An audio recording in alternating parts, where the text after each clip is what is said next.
She saved his life with calloused hands that no one ever noticed. Nora Adams, grease-stained and exhausted, never imagined a simple birthday dinner would collide her world of unpaid bills with Julian Mercer's empire. Single mom saved a man at dinner, and days later his billionaire chauffeur showed up at her door, isn't about wealth or rescue. It's about being truly seen. In the spaces between their different worlds, something impossible took root. Your heart will break open when you discover what happens next. Nora Adams wiped her hands nervously on the paper napkin, leaving faint smudges of the stubborn engine grease that never quite washed away no matter how hard she scrubbed. The small Chicago steakhouse wasn't fancy, just a neighborhood place with red checkered tablecloths and walls decorated with faded photographs of local sports teams. But it was special because Eli had been begging to come here for months, ever since his friend Mason had his birthday dinner here, and wouldn't stop talking about the chocolate cake with blue frosting. She had been saving for weeks, tucking away $5 and $10 bills from her tips at the garage, determined to make her son's 7th birthday something more memorable than the usual pizza and homemade cupcakes in their small apartment above Grissom's Auto Repair where she worked 6 days a week. Eli sat across from her, his gap-toothed smile illuminated by the 7 candles on his hamburger as he solemnly explained the difference between Tyrannosaurus Rex and Allosaurus to Mr. Whiskers, the well-loved plush cat that went everywhere with him. Nora nodded at appropriate intervals, her heart swelling with the particular ache of parenthood, watching your child grow older minute by minute, while simultaneously trying to freeze time. She'd been doing this alone since Eli was 2, when Mark had decided that fatherhood was too constraining for a man who needed to find himself, leaving behind nothing but a hastily scribbled note and a drawer half emptied of clothes. 5 years of juggling bills, of working extra shifts when she could barely keep her eyes open, of crafting Halloween costumes from thrift store finds, of promising herself that her son would never feel the absence of what other children had. The commotion started 3 tables away, a sudden scraping of chairs and a woman's alarmed voice calling out, "Someone help him." Nora turned to see a man in an expensive suit clutching his throat, his face turning an alarming shade of red as he struggled to breathe. The restaurant seemed to freeze in collective panic, waiters stopping mid-stride, diners half rising from their seats with expressions of horror, but no one moving to help. Without thinking, Nora was on her feet and across the room in seconds, her mind flashing back to the first aid course the garage had mandated after one of the mechanics had a heart attack last year. "I know what to do," she said firmly, positioning herself behind the choking man who was now desperately clawing at his collar. The Heimlich maneuver was harder to perform than it had looked in the training video, the man taller and heavier than the dummy she'd practiced on. Nora gritted her teeth and pulled upward with all her strength, once, twice, 3 times before a piece of steak suddenly flew from the man's mouth and skittered across the table. There was a collective exhale from the gathered crowd as the man doubled over, gasping in great lungfuls of air, his knuckles white where they gripped the edge of the table. Nora patted his back awkwardly, suddenly self-conscious as she became aware of the entire restaurant watching, of the stark contrast between her faded jeans and t-shirt and the man's tailored suit that probably cost more than her monthly rent. "Just breathe," she murmured. "You're okay now." When the man finally straightened and turned to face her, Nora was struck by eyes so intensely blue, they seemed almost unnatural, now reddened and watery from his ordeal. "You saved my life," he said hoarsely, his voice carrying the lingering roughness of his choking fit. Up close, she could see he was perhaps in his early 40s, with salt and pepper hair at his temples and lines around his eyes that spoke of either laughter or worry. There was something familiar about his face, though Nora couldn't place where she might have seen him before. "I'm Julian," he continued, extending a hand that bore none of the calluses or oil-stained cuticles that marked hers. Julian Mercer. The name hit Nora like a physical blow. Julian Mercer, whose face occasionally appeared on the business section of newspapers she glimpsed while waiting in line at the grocery store. Julian Mercer, whose media company owned half the channels that played on the ancient TV in her apartment. Glad I could help, she stammered, suddenly aware of how small the restaurant felt, how all eyes remained on this unexpected drama unfolding in their midst. She took his offered hand briefly, fighting the urge to hide her chipped nail polish and work-roughened skin. I should get back to my son. It's his birthday, she added, desperate to escape the intensity of the moment and the curious stares of the other diners who were now whispering among themselves, as recognition of who exactly had been saved spread through the restaurant like wildfire. Nora had barely settled back into her seat, her hands still trembling slightly from the adrenaline, when Eli bombarded her with questions, his eyes wide with excitement at having witnessed his mother become the center of such dramatic attention. Mom, you totally saved that guy.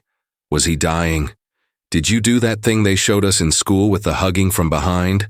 Are you like a superhero now? The words tumbled out in a breathless rush as he bounced in his seat, the birthday hamburger momentarily forgotten.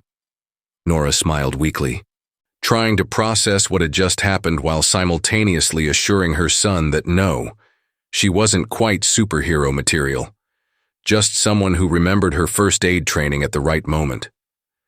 The manager had come to their table, effusively thanking Nora and insisting that their meal would be on the house, a gesture that simultaneously relieved and embarrassed her.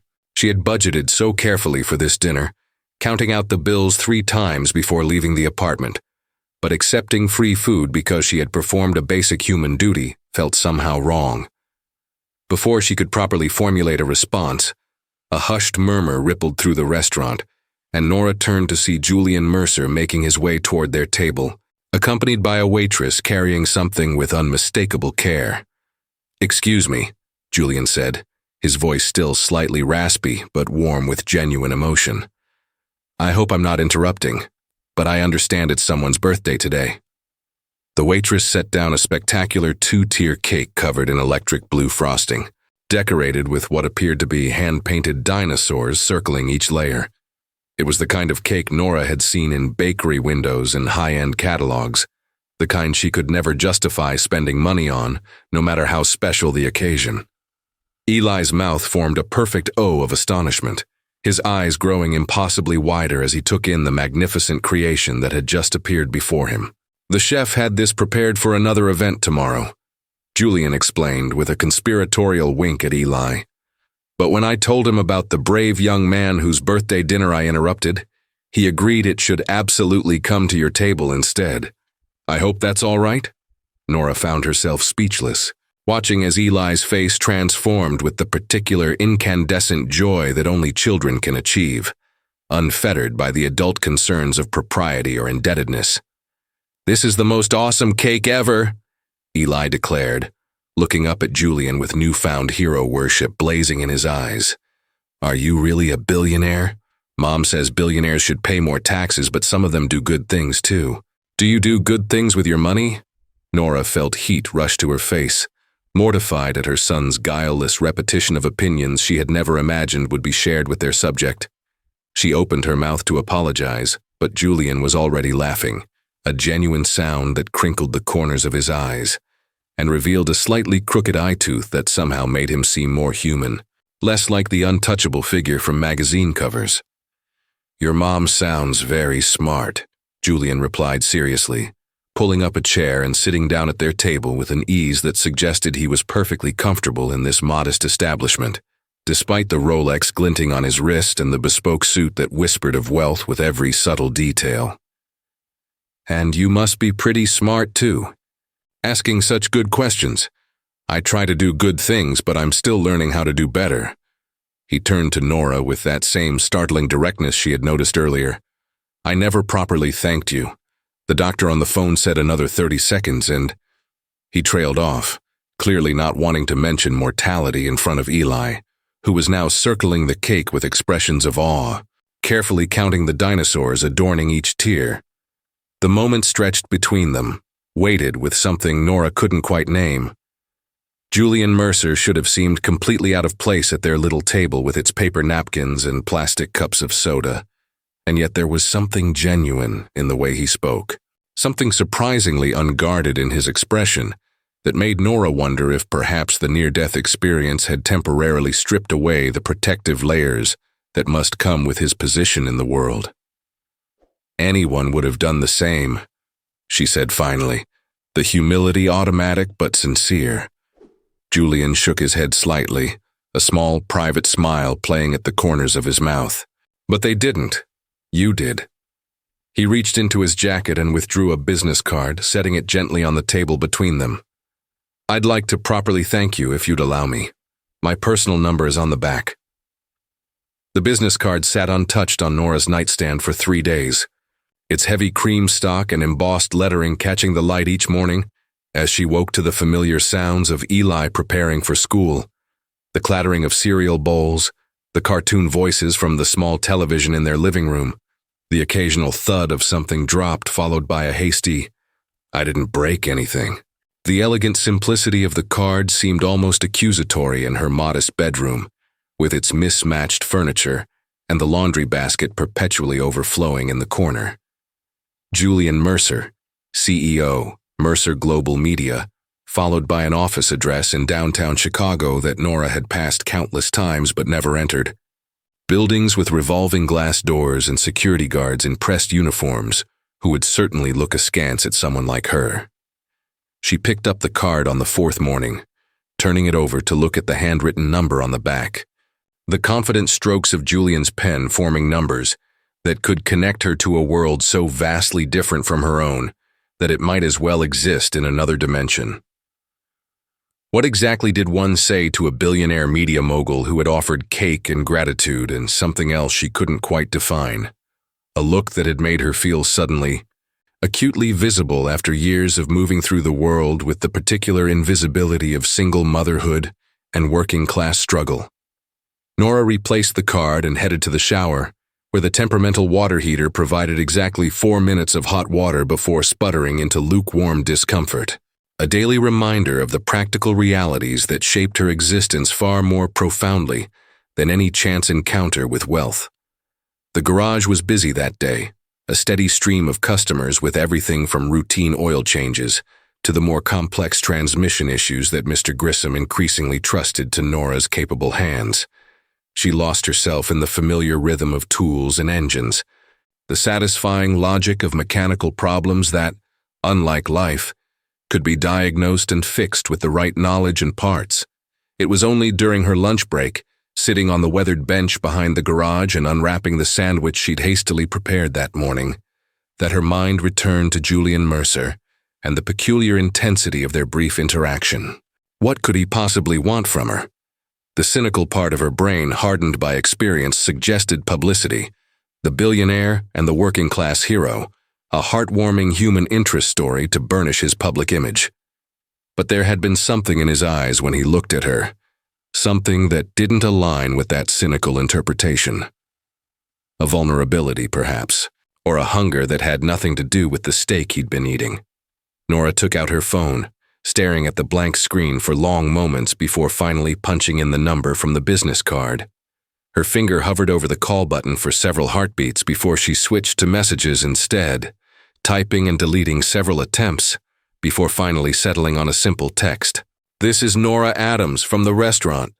She hit send before she could reconsider, then shoved the phone back in her pocket as if it might burn her, returning to her sandwich with determined focus that didn't quite mask the sudden acceleration of her heartbeat. The response came faster than she expected, her phone buzzing against her hip before she'd even finished her lunch.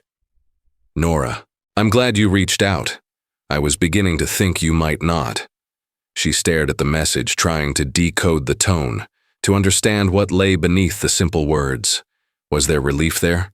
Expectation? She had no frame of reference for this interaction, no guidebook for communicating with someone whose net worth probably exceeded the GDP of small nations. After several false starts, she replied with honesty, the only currency she'd ever reliably possessed. "I wasn't sure what to say, or why you'd want to hear from me." This time the response took longer, and Nora had almost convinced herself that she'd somehow offended him when her phone finally lit up again. "There's an art fair in Grant Park this weekend. Local artists, food trucks, music, nothing fancy. My son used to love those when he was Eli's age. The message was followed quickly by another. I'd like to see you again, Nora. You and Eli. No obligations, no expectations. Just to thank you for saving my life. Nora read the messages 3 times, her mind catching on unexpected details. Julian had a son, apparently grown now. Julian knew her son's name, had remembered it from their brief conversation. Julian wanted to see her again. The last thought sent a complicated ripple of emotions through her chest, disbelief, suspicion, and something dangerously close to anticipation. She typed her response with fingers that trembled slightly despite her best efforts at composure. Eli loves art and food trucks. Saturday at 1, by the fountain. Grant Park sparkled under the benevolent May sunshine, the art fair transforming its usual expanses of green into a vibrant marketplace of white tents and colorful displays. Nora held Eli's hand as they navigated through the cheerful crowds, his attention darting from a glass-blowing demonstration to a woman creating elaborate animals from twisted balloons, to a street performer juggling what appeared to be flaming batons. She had spent an embarrassing amount of time that morning deliberating over what to wear, finally settling on her least faded jeans and a soft blue blouse she'd bought on clearance last year, but rarely had occasion to wear. Her hair, usually pulled back in a practical ponytail for work, fell in loose waves around her shoulders, still slightly damp from the shower. Do you think he'll really come, Mom? Eli asked for perhaps the 5th time since they'd left their apartment, his voice thrumming with the particular excitement of children anticipating something wonderful. Nora squeezed his hand reassuringly while her stomach performed nervous somersaults that belied her outward calm. He said he would, honey. But remember, Mr. Mercer is a very important businessman. If something came up and he can't make it, we're still going to have a great day at the fair, okay? She was preparing them both for disappointment, a reflexive self-protection honed through years of experience. Important men made promises they didn't keep. This was one of the fundamental truths that had structured her adult life. From Eli's father walking out to the endless parade of clients who swore they'd pay for their car repairs next week, only to disappear without a trace. The fountain came into view, water dancing and sparkling in the sunlight, surrounded by families with children darting in and out of its refreshing spray. Nora checked her watch, 12:55. They found an empty bench nearby, and she tried to ignore the nervous flutter in her chest as she scanned the crowd for Julian's distinctive figure. Can I get my face painted? Eli asked, pointing to a booth where an artist was transforming a little girl's face into an elaborate butterfly design. Nora hesitated, mentally calculating the cost against her carefully budgeted fun money for the month. Before she could respond, a familiar voice spoke from behind them. I think face painting sounds like an excellent plan. Julian Mercer stood there, looking so different from their restaurant encounter that Nora almost didn't recognize him. Gone was the immaculate business suit, replaced by well-worn jeans and a simple gray Henley that revealed forearms lightly tanned and unexpectedly muscular. His hair was slightly tousled by the breeze off Lake Michigan, and he wore sunglasses that he removed as he approached, revealing those startling blue eyes that had haunted Nora's thoughts all week. Most surprising of all was the complete absence of an entourage. No bodyguards, no assistants, no hovering presence of wealth and importance that Nora had half expected. He was simply a man in a park, smiling at them with what appeared to be genuine pleasure. I hope I'm not late, he said, checking a watch that, Nora noticed with surprise, was not the gleaming Rolex from the restaurant, but something simpler, with a leather band worn soft with age. Eli's shyness lasted approximately 3 seconds before excitement overwhelmed it. You came. Mom said you might be too busy because you run like a zillion companies, but I told her you promised, and promises are important. Do you really think I can get my face painted? I want to be a dinosaur, but not a T-Rex because everyone always picks T-Rex. I want to be a velociraptor because they hunt in packs and they're super smart. The words tumbled out in the unfiltered stream of consciousness that only 7-year-olds can produce, and Nora opened her mouth to gentle this torrent, but Julian was already crouching down to Eli's eye level, responding with a seriousness that acknowledged the importance of dinosaur selection. Velociraptors are excellent choices. Did you know that scientists now think many dinosaurs, including velociraptors, actually had feathers, like birds? What followed was a conversation of such earnest paleontological detail that Nora could only stand back and watch in amazement as Julian and Eli debated the merits of various dinosaur species, walking together toward the face-painting booth with Nora trailing slightly behind. There was something almost surreal about watching her son chatting animatedly with one of the wealthiest men in Chicago. Julian's head bent attentively to catch every word of Eli's enthusiastic explanations. When they reached the booth, Julian turned to Nora with a questioning glance, silently asking permission, and she nodded, trying to ignore the strange tightness in her throat at this simple gesture of respect for her parental authority. The day unfolded with unexpected ease, the three of them moving through the fair like any other family enjoying a weekend outing. Julian bought them all lunch from a food truck selling gourmet grilled cheese sandwiches, waving away Nora's attempt to pay for her share with a gentle insistence that had nothing of condescension in it. "Please," he said quietly, while Eli was distracted by a nearby dog wearing a bandana. "You saved my life. The least I can do is buy you a sandwich." There was humor in his voice, but something else too, a sincerity that made it difficult for Nora to maintain her usual walls of independence. They ate sitting cross-legged on the grass, Eli's face now transformed into a remarkably detailed velociraptor, complete with iridescent scales that caught the sunlight as he devoured his sandwich with dinosaur-appropriate ferocity. As the afternoon progressed, Nora found herself gradually relaxing in Julian's company, surprised by how easily conversation flowed between them.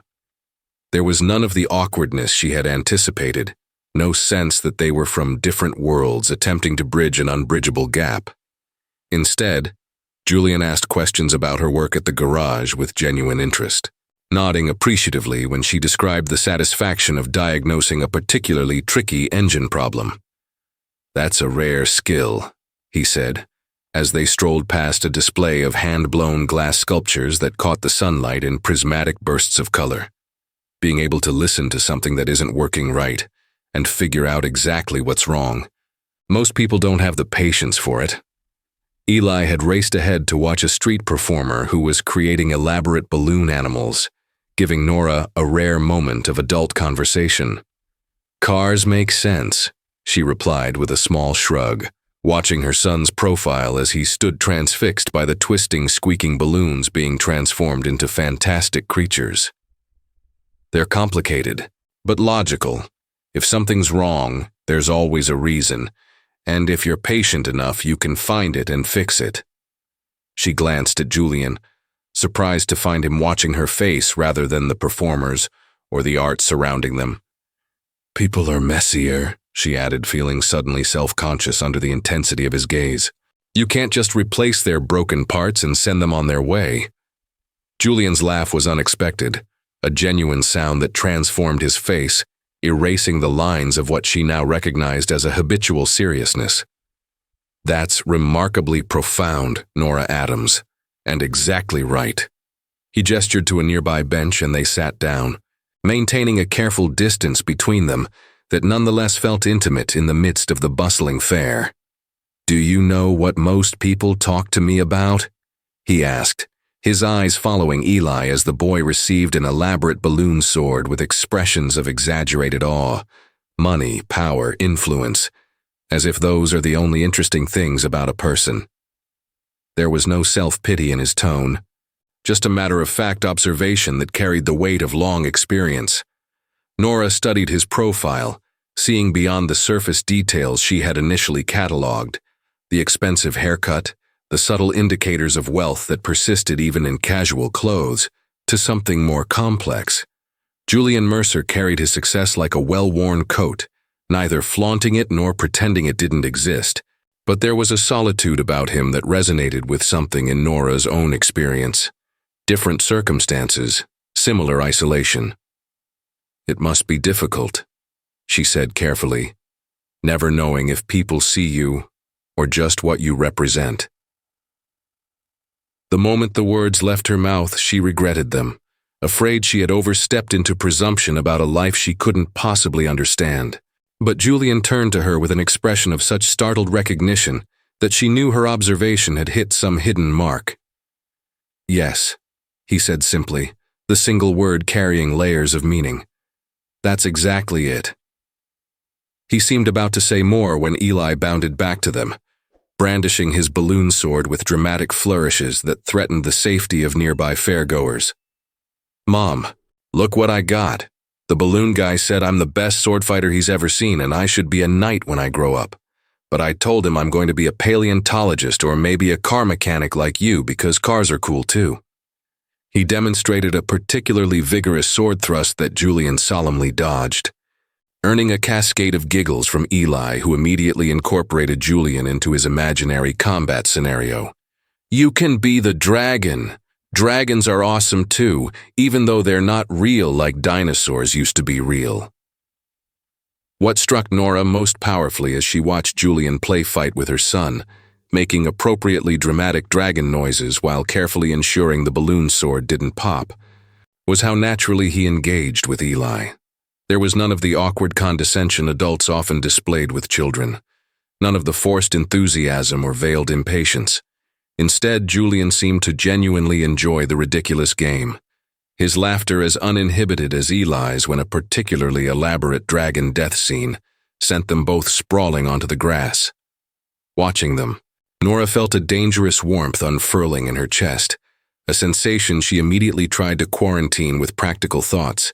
This was one afternoon, a billionaire's whim, a moment of connection that would inevitably dissolve back into the separate realities they inhabited. As the sun began its slow descent toward the horizon, casting long golden shadows across the park, Eli's energy finally began to flag, his earlier exuberance giving way to the particular crankiness of an overstimulated child approaching bedtime.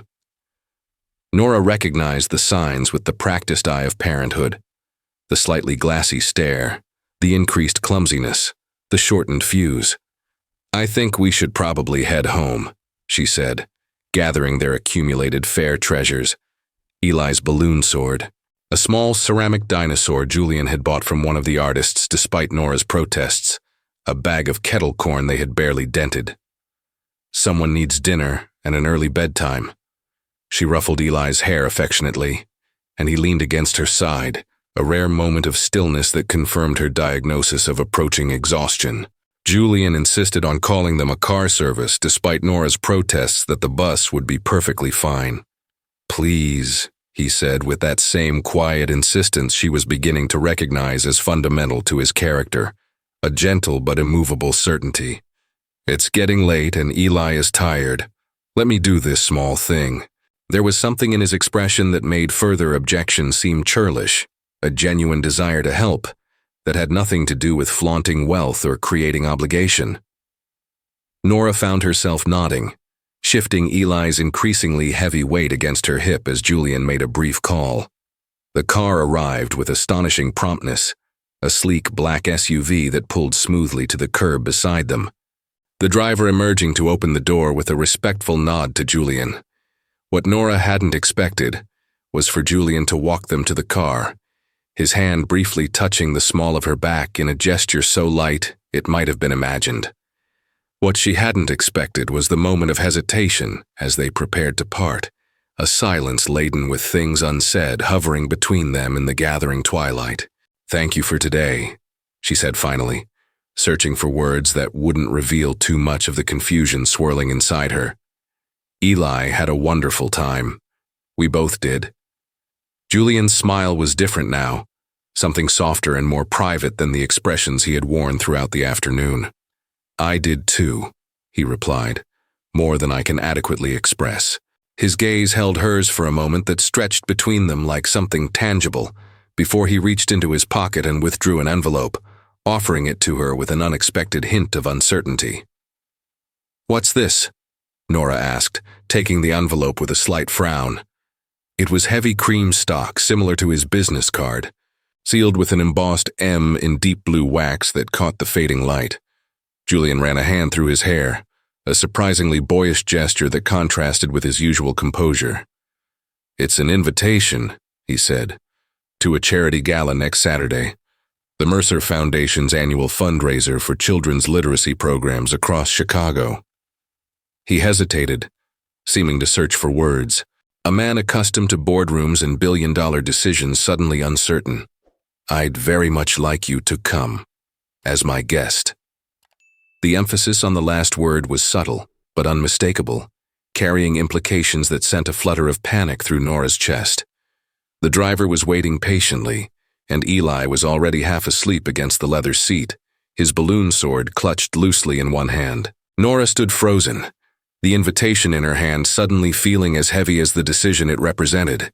A charity gala meant formal attire she didn't own, sophisticated conversation with people whose lives bore no resemblance to hers, stepping into Julian's world in a way that this casual afternoon at the fair had not required.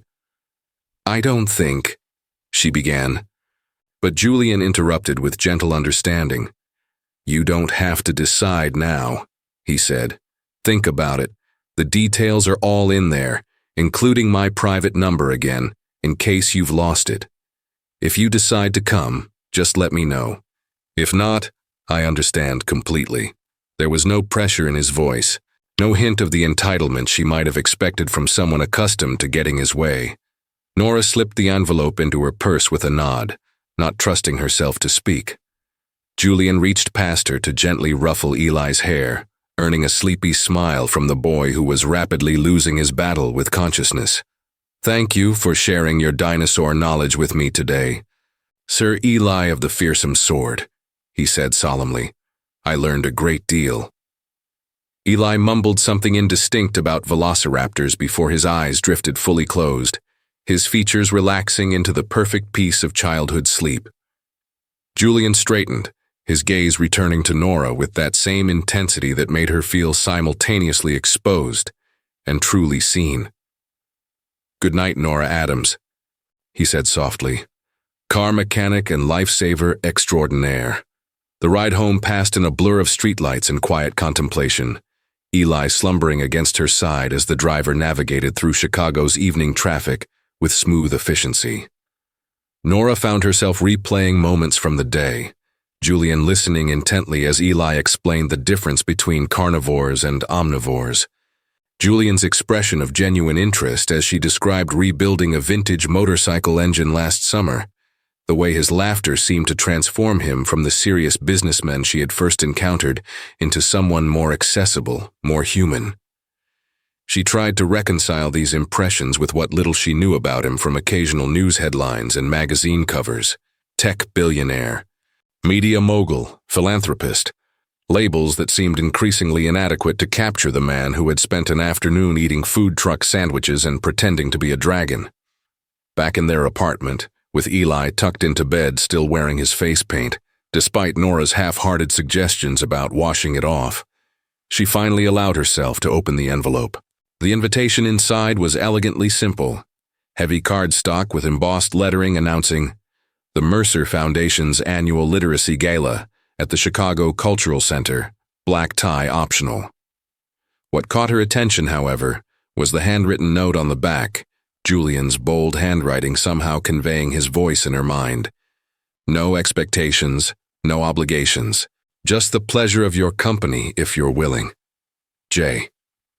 Nora ran her fingers over the words, feeling the slight indentation where his pen had pressed into the paper, a tangible connection to the man who continued to surprise her at every turn.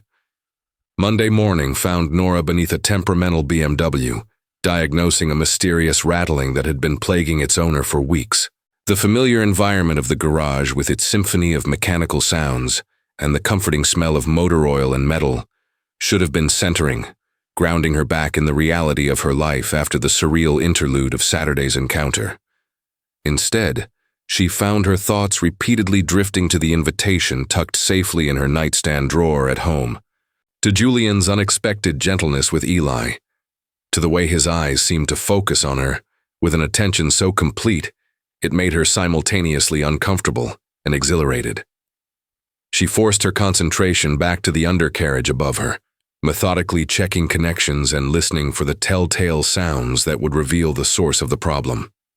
"Got your head in the clouds today, Adams," Mr. Grissom's voice carried from somewhere beyond her limited field of vision, the gruff affection in it familiar after 5 years of working in his garage. Nora slid out from beneath the BMW, wiping her hands on a rag as she sat up to face her boss, a barrel-chested man in his 60s with perpetually oil-stained hands and the most comprehensive knowledge of automotive mechanics she had ever encountered. "Just thinking through this rattling issue," she replied, gesturing toward the car. "I'm wondering if it might be a problem with the heat shield rather than the exhaust system itself." Grissom nodded approvingly, but his shrewd eyes studied her face with the particular perception of someone who had known her since she first walked into his garage. A desperate single mother with a 2-year-old on her hip and a determination to learn a trade that would support them. "Heard something interesting from my cousin's boy, who works security at LaBouffe," Grissom said casually, referring to the steakhouse where Nora had celebrated Eli's birthday. "Said you saved some big shot from choking last week, Julian Mercer himself." There was a question in his statement, an invitation to elaborate that Nora could choose to accept or deflect. She busied herself with organizing her tools, buying time as she considered how much to share. The garage was like a small family, with all the support and occasional suffocating interest that implied. "Just happened to be in the right place," she said finally, aiming for nonchalance but aware she wasn't quite achieving it.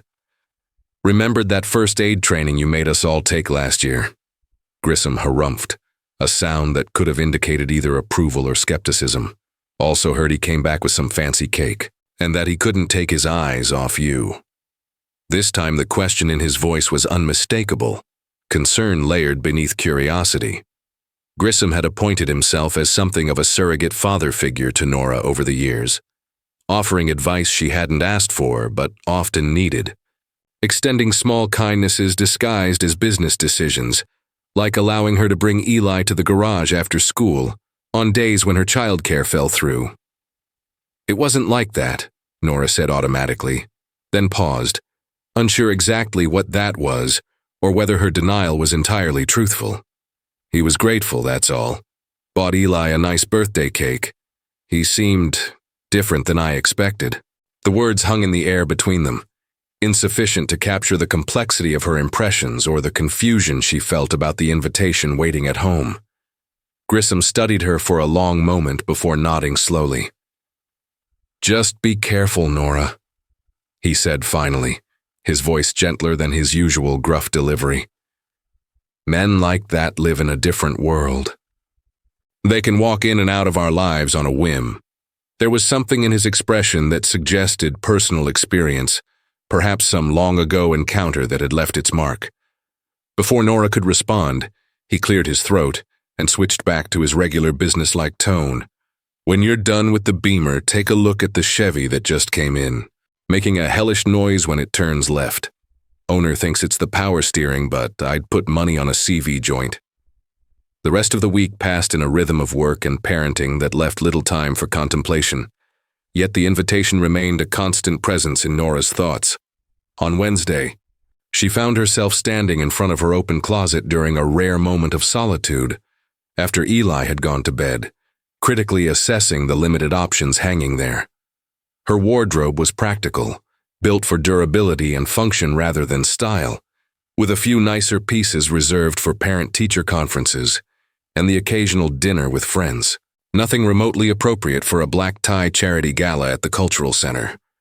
The practical voice in her head, the one that had guided her through years of single parenthood and financial tightropes, insisted that this was reason enough to decline the invitation.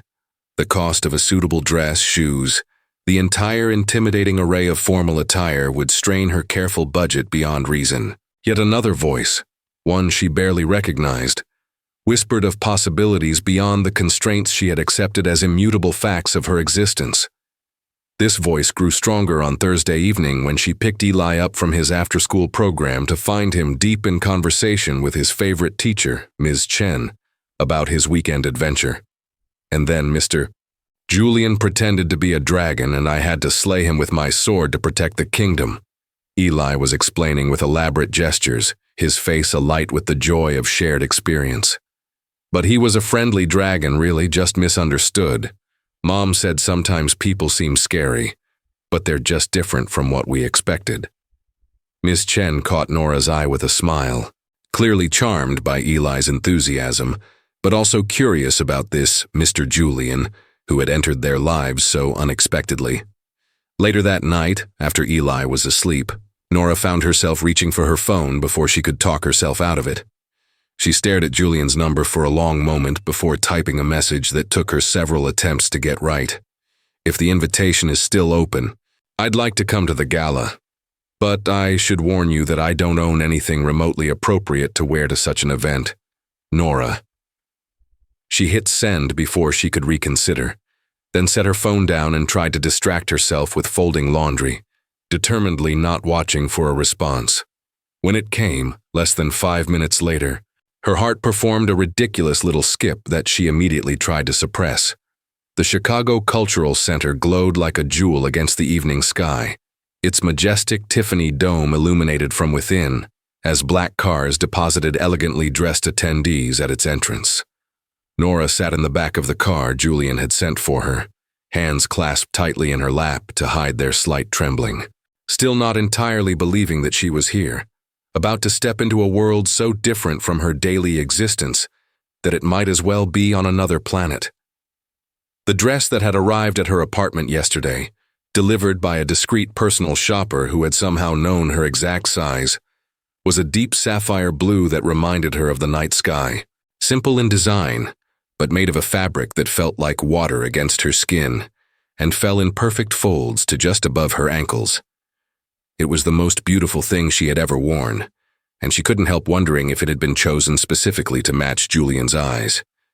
The car door opened, and Nora took a deep breath before extending her hand to the waiting attendant, stepping carefully in the unfamiliar heels that had accompanied the dress.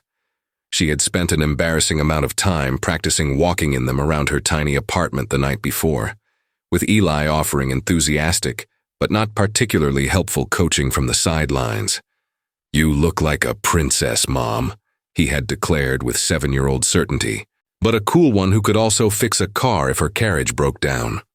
The memory of his earnest compliment steadied her now as she made her way up the steps, following the flow of guests through imposing doors into a reception area where soft music played and waiters circulated with trays of champagne and elegant hors d'oeuvres.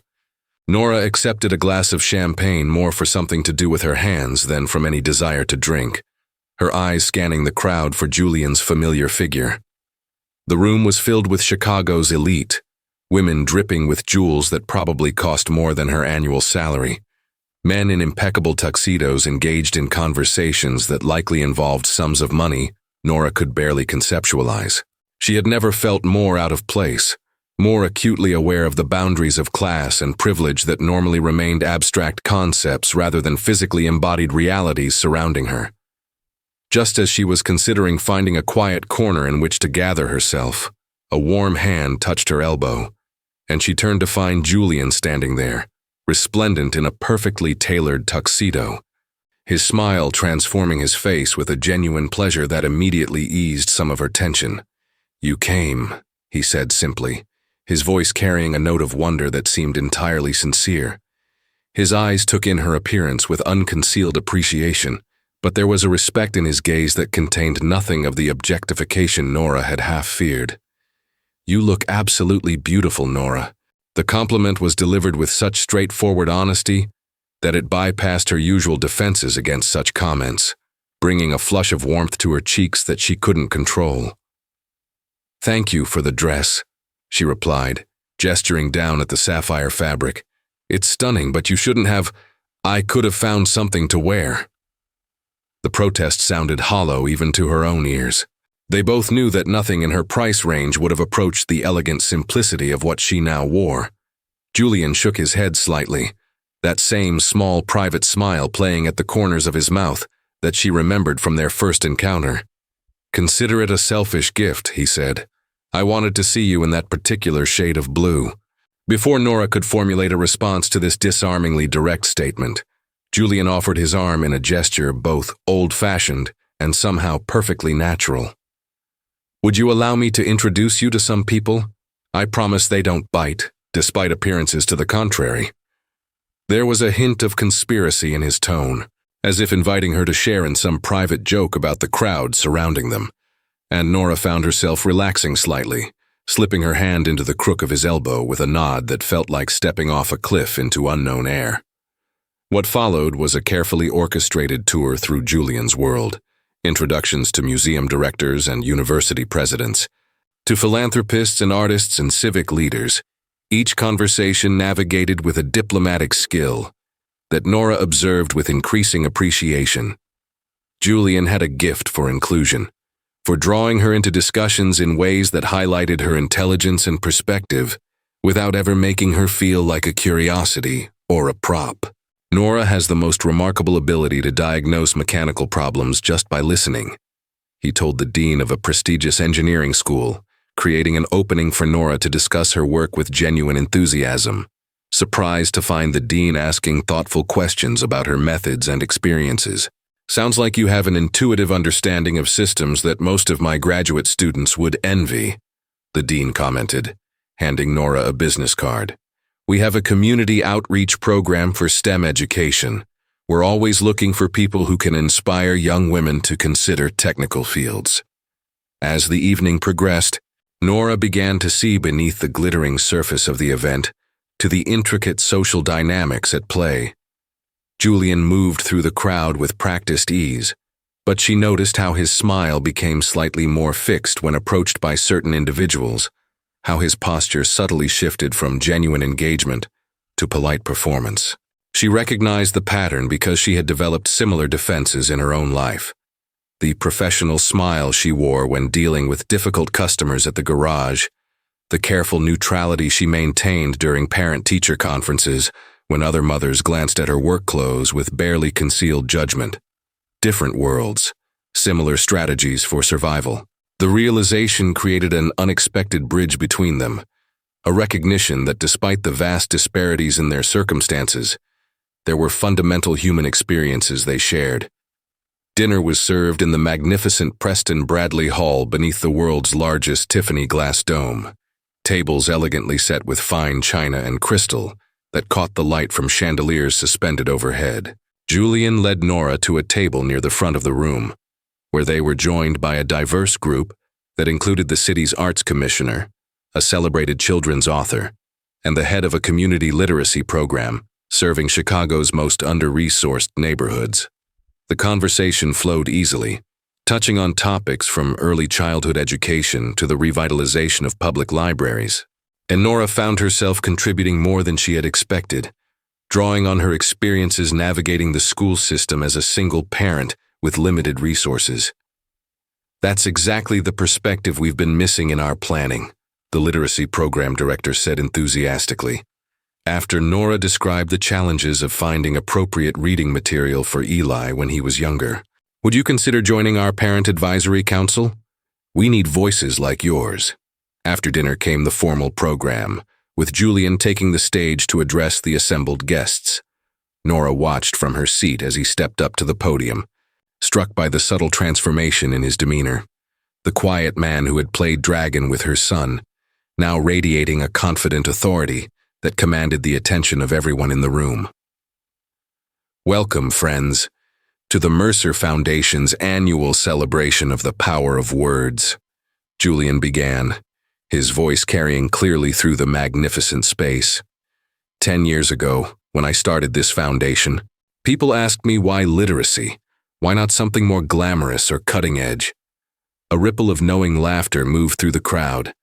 I told them then what I still believe today. Words are the building blocks of possibility. When a child learns to read, they gain a passport to worlds beyond their immediate circumstances. They discover that imagination has no boundaries. That knowledge is a currency that can never be devalued. Nora found herself unexpectedly moved by Julian's speech, which continued with a passionate articulation of the Foundation's work establishing reading programs in schools throughout Chicago's most disadvantaged neighborhoods, creating community libraries in areas where the public system had been forced to close branches due to budget cuts, providing books and e-readers to children whose families couldn't afford them, There was a personal quality to his advocacy that transcended the usual philanthropic rhetoric, a genuine conviction that seemed rooted in something deeper than corporate social responsibility or public relations calculations. When he spoke about a specific girl from the South Side who had gone from reading significantly below grade level to winning a national essay contest, his voice carried an emotional resonance that couldn't be feigned. "Now, I'd like to introduce someone special," Julian continued, his eyes finding Nora's across the room with a warmth that made her breath catch. "Many of you have met her tonight, Nora Adams." Nora felt a jolt of panic as heads turned in her direction, the spotlight of attention suddenly and unexpectedly focused on her. "Nora saved my life last week, quite literally, when I was choking in a restaurant. But what you may not know is that she performed this heroic act during her son's birthday dinner, a dinner she had saved for months to provide, working double shifts as one of the finest mechanics in Chicago." There was a murmur of appreciation from the crowd, and Nora felt heat rising to her cheeks, uncertain whether to be touched or mortified by being thrust into this unexpected spotlight. Julian continued, his gaze still holding hers across the room.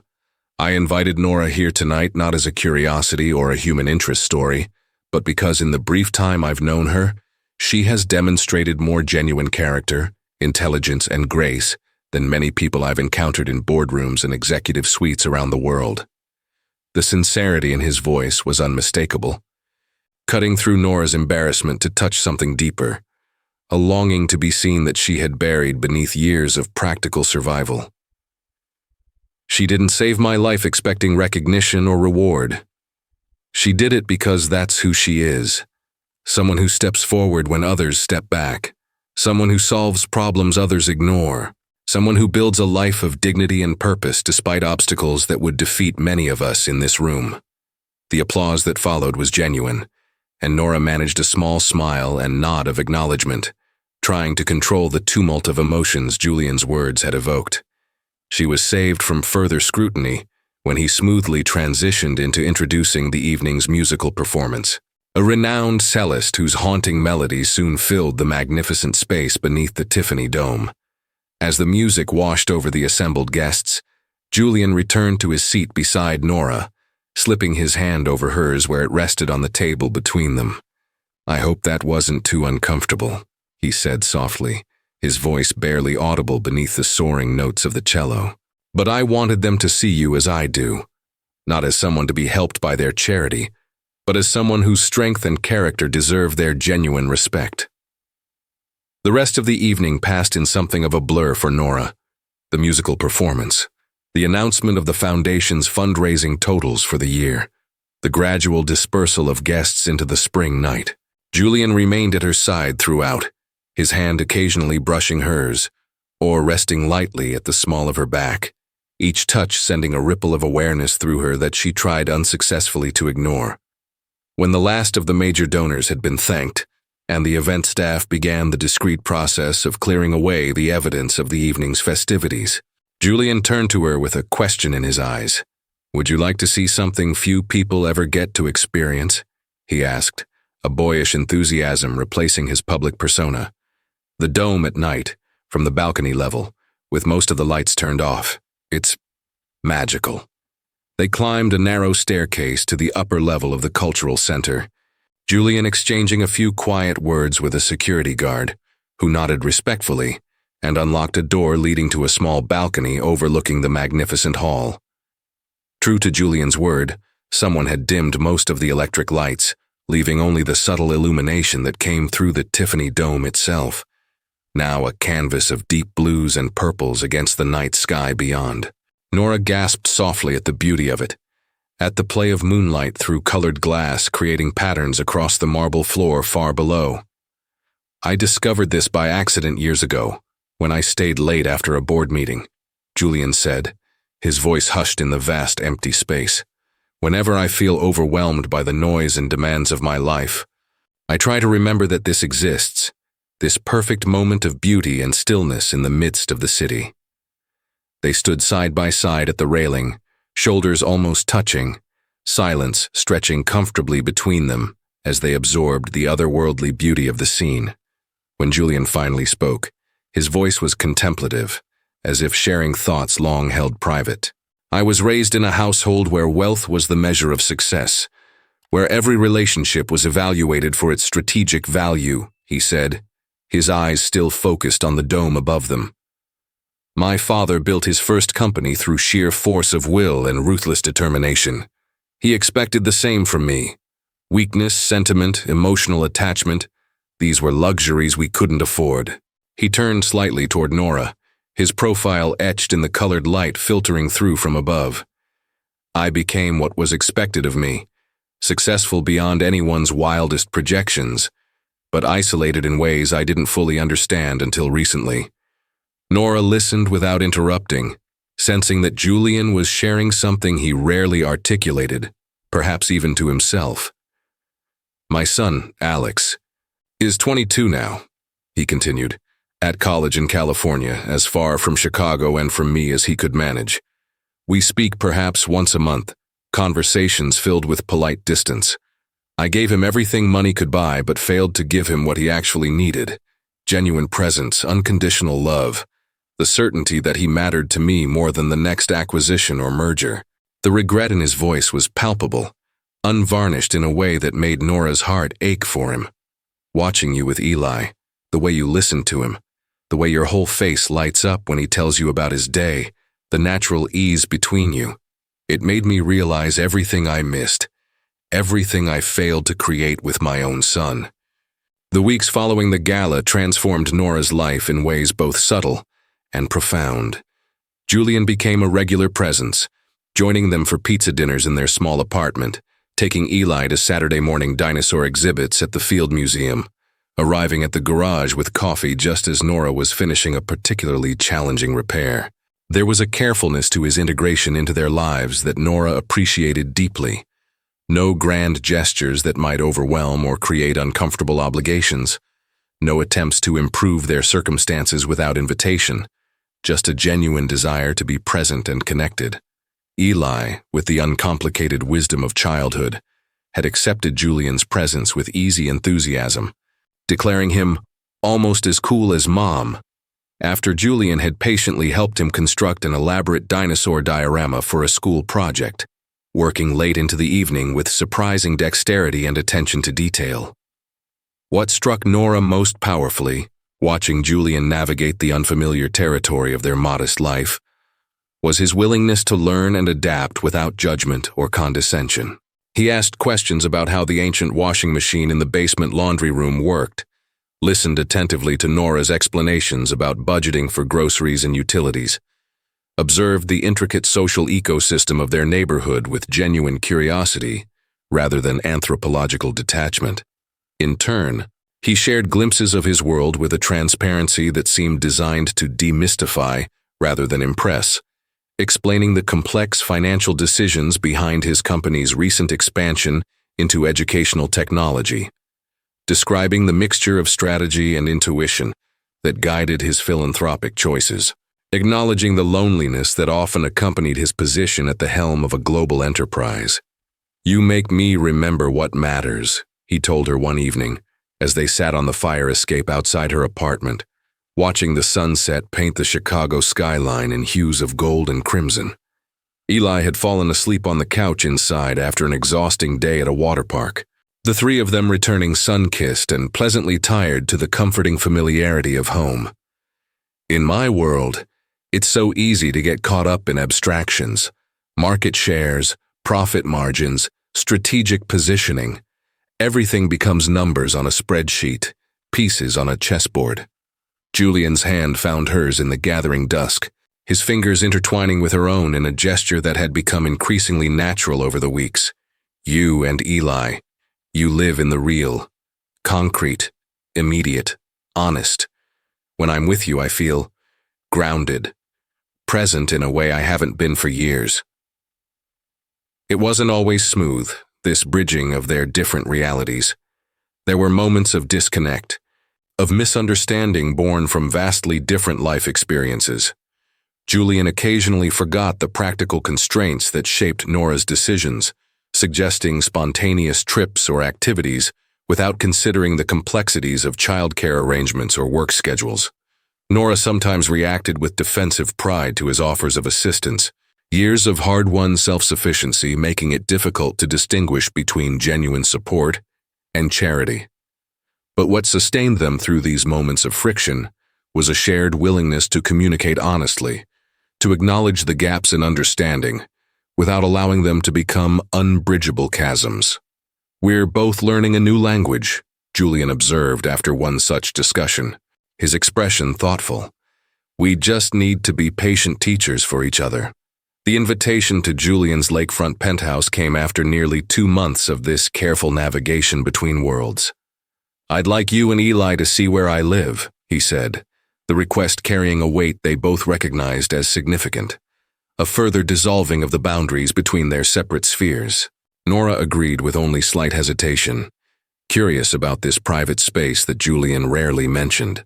The penthouse, when they arrived on a sunny Sunday afternoon, was both more and less than she had imagined. Sprawling and undeniably luxurious, with floor-to-ceiling windows offering breathtaking views of Lake Michigan, but also surprisingly understated in its design, featuring clean lines and comfortable furnishings, rather than ostentatious displays of wealth. What caught her attention most forcefully were the books, thousands of them lining built-in shelves throughout the space, well-worn volumes that showed evidence of having been read and reread, rather than chosen for decorative effect. Eli explored the vast space with delighted curiosity, racing from window to window to exclaim over the boats on the lake before discovering Julian's collection of fossils and minerals, displayed in illuminated cases in what appeared to be a home office. "These are real?" he gasped, pressing his nose against the glass to examine a perfectly preserved fern fossil, embedded in dark stone. Julian crouched beside him, explaining how the fossil had been formed millions of years ago, his face animated with the same enthusiasm he showed when discussing dinosaurs with Eli at their kitchen table. Watching them together, Nora felt a tightness in her chest that was equal parts joy and fear. Joy at the genuine connection that had formed between this remarkable man and her son, fear at how deeply intertwined their lives had become in such a relatively short time. Later, after Eli had exhausted himself exploring and had fallen asleep on a vast sectional sofa while watching a documentary about deep-sea creatures on a screen that covered nearly an entire wall, Julian led Nora onto the private terrace overlooking the lake. The evening air was cool but pleasant, carrying the particular freshness that came off the water in early summer. "I've been thinking," Julian began, his voice carrying an undertone of nervous energy unusual for his typical composure, "about the future, about what matters most to me now." He turned to face her fully, taking both her hands in his expression more vulnerable than she had ever seen it. "These past months with you and Eli, they've changed me, Nora. You've helped me rediscover parts of myself I thought were long buried under quarterly reports and acquisition strategies." Nora felt her heart accelerate, unsure where this conversation was heading but acutely aware of standing at some vital crossroads. Julian continued, his thumbs tracing gentle patterns on the backs of her hands. "I know our worlds seem vastly different on the surface, and I know there are real complications and challenges in bringing those worlds together. But I've never felt more certain of anything than I am of this. What we've built together, this connection, this family we're becoming, it's worth whatever adjustments or accommodations might be required."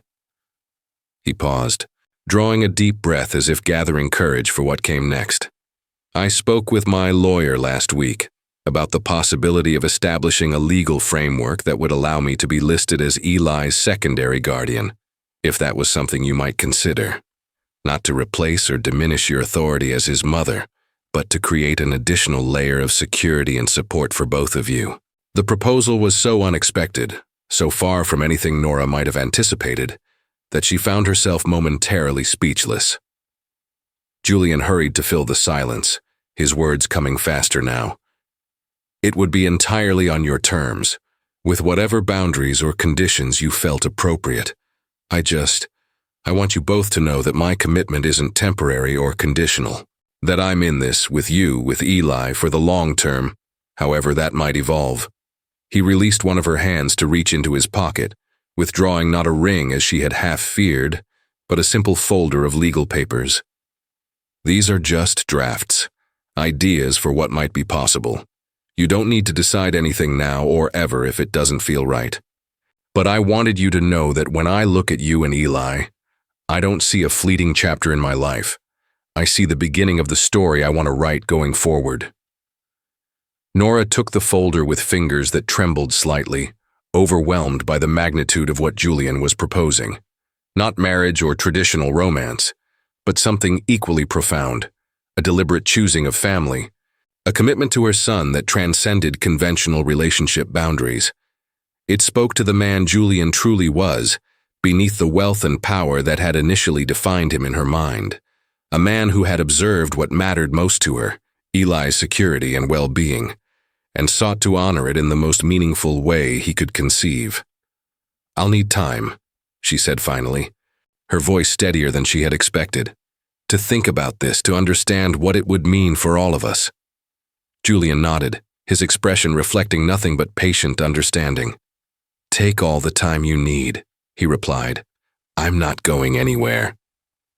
3 weeks later, after careful consideration, after long conversations with Julian about expectations and boundaries, after consulting with a lawyer of her own to fully understand the implications, Nora found herself in a family court, filing paperwork that would formally list Julian Mercer as Eli's secondary guardian. The judge, reviewing their unusual case, had asked what prompted this unconventional arrangement between individuals with no blood relation or marital connection. Nora's response, given with the straightforward honesty that Julian had first been drawn to in that Chicago steakhouse, captured the essence of their unlikely journey. He's not family by blood, but by heart. And sometimes the families we choose are the ones that teach us most about what love really means.